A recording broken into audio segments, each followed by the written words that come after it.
کہ انسان کو اللہ نے پہلے کہیں اور پیدا کیا تھا.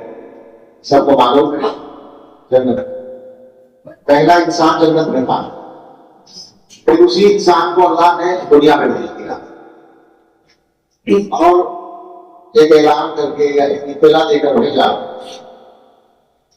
قُلْ آمَنْتُ بِهَا جَمِيعًا وَإِمَّا يَأْتِيَنَّكُم مِّنِّي هُدًى فَمَن تَبِعَ هُدَايَ فَلَا خَوْفٌ عَلَيْهِمْ وَلَا هُمْ يَحْزَنُونَ. نیچے چلے گا اور سب پھر تمہارے پاس جب کوئی ہدایت آئے گی اور تم میں سے کچھ لوگ ہدایت پر چلیں گے، اس راستے پر چلیں گے، ان کا کام ٹھیک ہوگا اور ڈر یا غم نہیں ہوگا، اور جو انکار کریں گے ان کا نقصان ہوگا، ان کو عذاب ہے. یہ اعلان کر کے بھیجا اور یہ بھی واضح کر دیا کہ وہاں تمہیں جو بھیجا جا رہا ہے وہ ہمیشہ کے لیے نہیں، ہم تمہیں واپس بلائیں گے. لیکن واپس بلانے کے بعد یہ بات کہ تم اپنے اس اصل وطن میں واپس آؤ جنت میں، یہ تمہارے عمل سے طے ہوگا. ہمیں تم کو سیدھے سیدھے جنت میں رکھنا ہوتا تو دنیا میں نہ بھیجتے.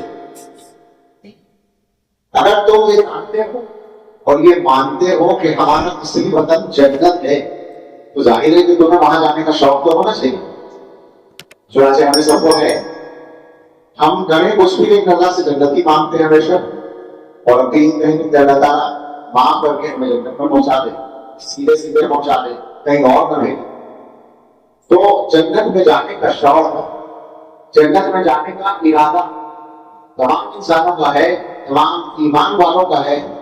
بلکہ انسانوں کو حضرت نے غلط نہیں کہا، جو ایمان والے نہیں ہیں ان کے تصور میں بھی وہ جنت ہے، اور سورت کہتے ہیں اس کو اور جہنم کو نرک کہتے ہیں. تو اللہ تعالیٰ نے یہ بتا دیا کہ تمہیں جنت میں نہیں رکھنا ہوتا تو واپس کیوں بھیجتے. اب جنت میں واپس آنے کے لیے تمہیں ثابت کرنا ہوگا کہ تم جنت میں آنے کے لائق ہو، جنت میں رہنے کے لائق ہو. اور اس لائق ہونے کی پہلی شرط ایمان ہوگا. یعنی یہ ایسا ہوگا جیسے حکومت کی طرف سے کوئی اعلان ہو کہ فلاں اسکیم لوگوں کے لیے طے ہوئی ہے اور اس میں وہ لوگ شریک ہو سکتے ہیں جن کے پاس یہ سرٹیفکیٹ ہو. آپ کس کو ملے گا کیا ملے گا وہ الگ بات ہے، لیکن اس میں شامل ہونے کے لیے کیا چاہیے. اب ظاہر ہے کہ جس کے پاس وہ نہیں ہوگا وہ شامل نہیں ہو سکتا. تو ایمان اللہ تعالیٰ کی طرف سے جنت میں جانے کی بنیادی شرط ہے.